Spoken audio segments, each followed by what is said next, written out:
Hadirin hadirat yang dirahmati Allah SWT sekalian, balas kita pada pagi ini diteruskan dengan persembahan pelajar Ghaffar International Berjaya Park. Untuk itu saya persilakan bagi persembahan yang pertama, iaitu Saudari Alisha binti Amir Ahmadi untuk mendeklarasikan saja.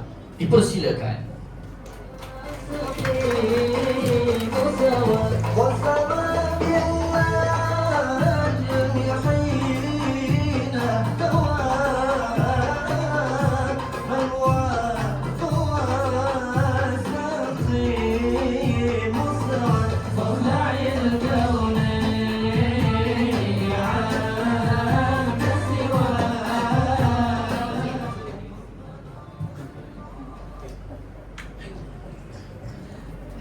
Assalamualaikum warahmatullahi wabarakatuh. Nama saya Alisha binti Amir Ahmadi daripada kelas 4 Ar-Rahman. Hari ini saya ingin menyampaikan sebuah sajak yang bertajuk Ibu Bapa Cahaya Hidupku.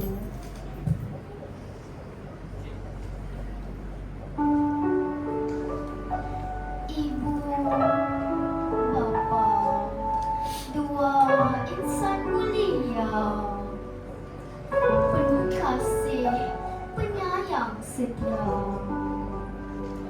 Ibu umpama mentari pagi, menghangatkan jiwa yang sepi.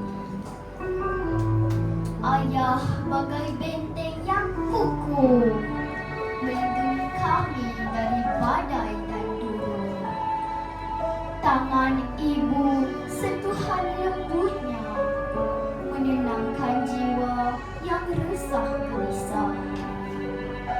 Keringat ayah tidak pernah kering, bekerja keras siang dan malam untuk keluarga, untuk anak-anaknya. Diberi yang terbaik, tidak pernah berkira.